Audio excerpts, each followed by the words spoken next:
Hello, welcome to another video on my channel. Today is another review video. It will only be a relatively short video. There's no need to drag it out too long. But today it's going to be on the Parkside impact driver. I think it's around £20 I think for the impact driver, 25, and the battery with the charger is £20 on its own. So I hope you like the review, and I'll see you at the end.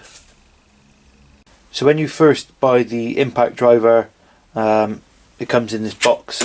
There was a cardboard sleeve that went on it, but obviously it's no good to me. So open it up. Now, when you buy this, you have to buy the charger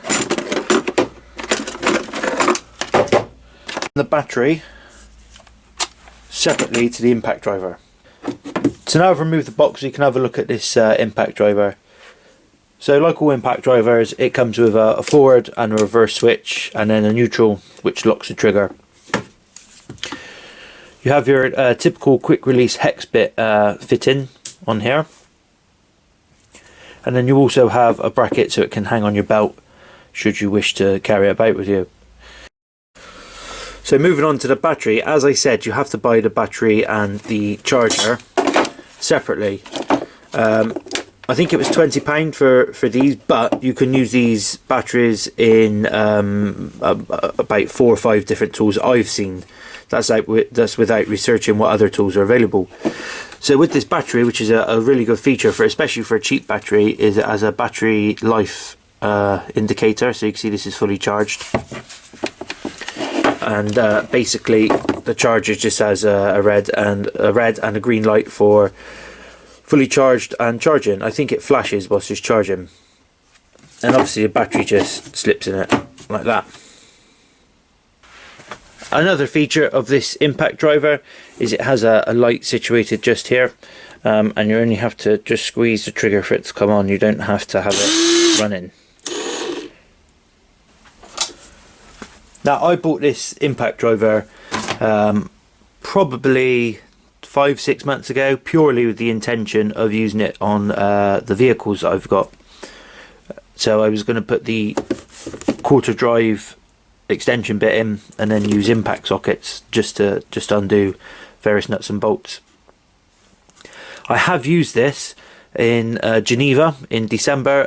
Had to go over there with work and dismantle a load of desks and furniture. And to be honest, if I hadn't taken this, it would have taken 3 times the length of time it took me to do it. It worked really well. I couldn't fault it. It performed perfectly. And you think it was a 10-hour day of breaking down desks and pedestals and things like that.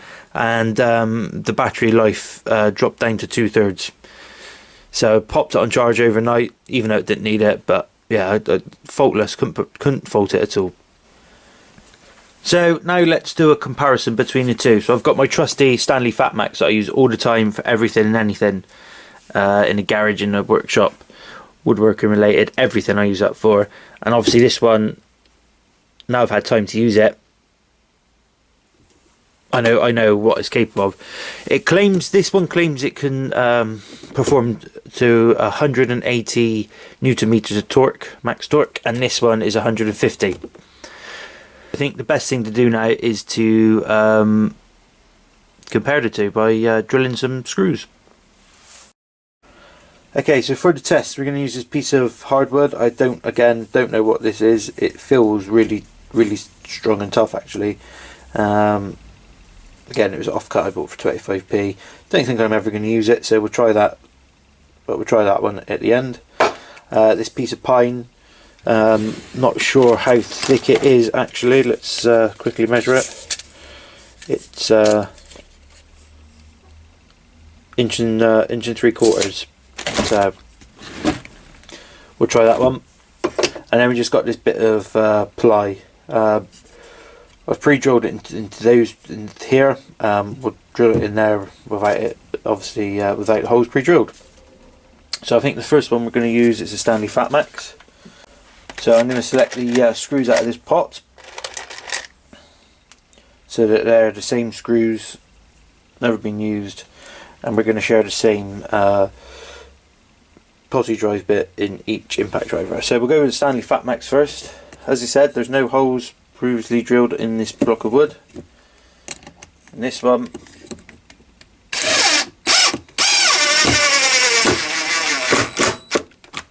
without trying too hard, I probably could go a bit more. It's pulled it straight flat down, and it's about halfway through the plywood, that screw. So with the Parkside,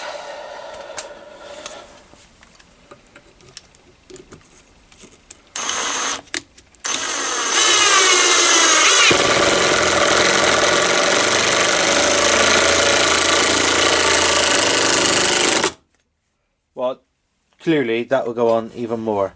I've stopped it there because I'm not sure if I'm going to get my screw back out, and plus I applied about the same pressure on the triggers I did on the FatMax, Stanley FatMax, and that one stopped here, whereas this one's carried on going in. In fact, it's gone through the plywood, I can see. It's now in the wooden block. So, got 2 more screws. Now we'll try drilling through the plywood.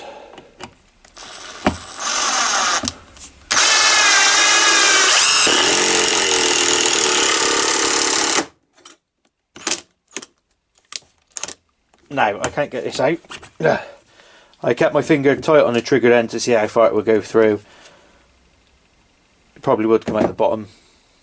Let's try that on the FatMax. I'll try the same thing, squeeze, keep the trigger squeezed.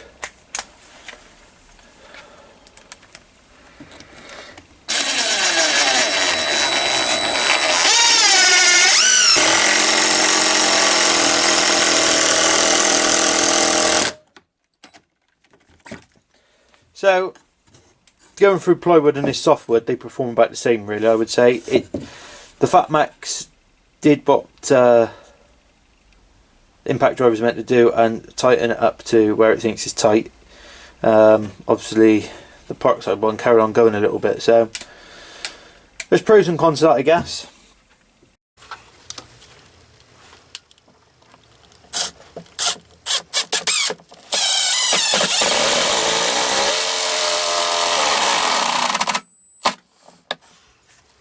So now that has bottomed out now, that's it.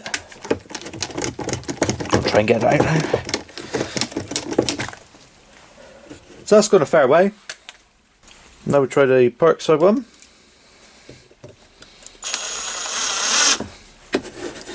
It started off a lot easier in now. Well, there you go. It split the wood there. I don't know, zoom in. That is where the wood split. So I think that gives you an indication of the power and torque that the Parkside one's got. So now we'll try this bit of hardwood. I flipped the block over because it was starting to get a bit too tall with this on top. So we're going to use the same screws we used a minute ago, these 2 long ones. And then we're going to drive them in sideways into this hardwood. I'm not going to do one end grain, one with the grain. I'm going to go both into the same side. So with the Parkside one first.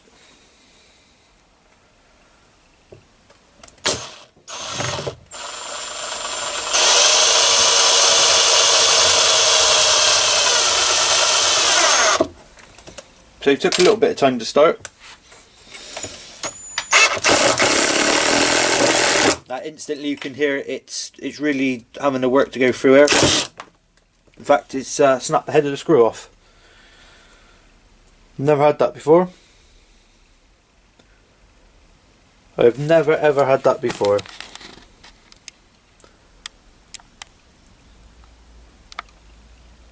The head of the screw is completely sheared off. What I will do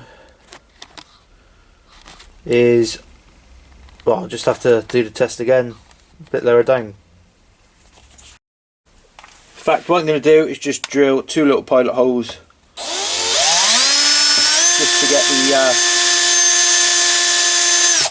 just to get the screws started.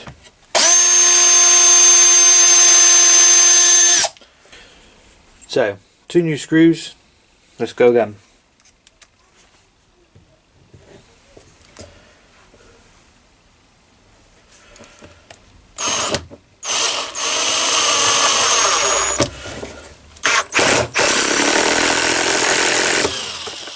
Done it again.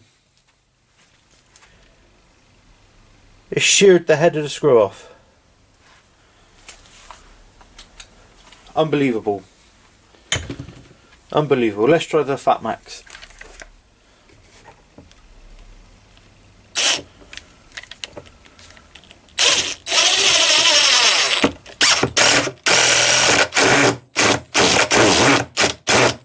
Now the Fat Max is struggling now. In fact, it's not moving at all. It doesn't want to move it any more than that. So it clearly goes to show just how much more torque the Parkside one has.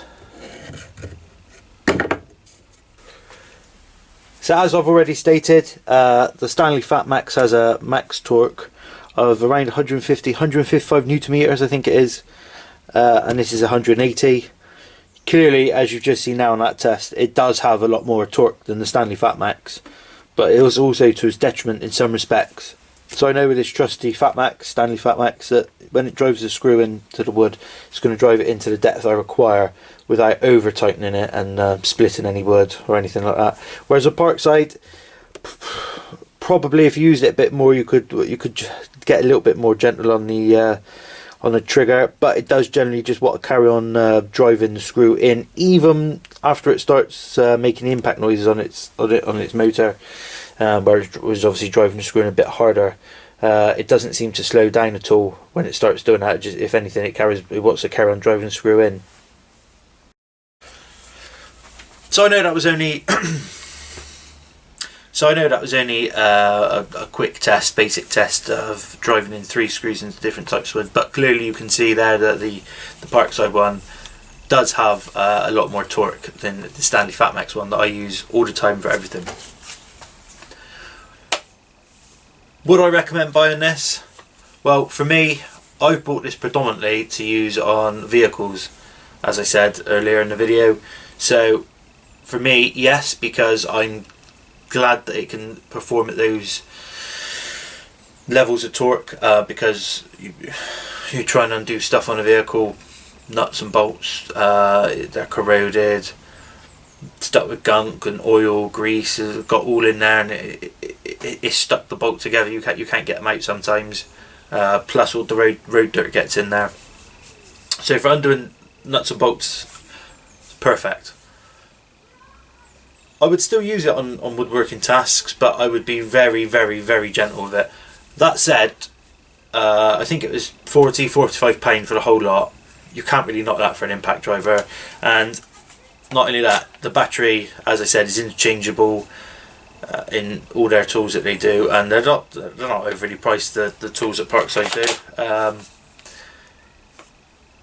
So yeah, I would say it was a worthwhile buy if you're in the market for an impact driver. If your business involves using an impact driver for anything and you need to rely on it, then possibly this isn't for you.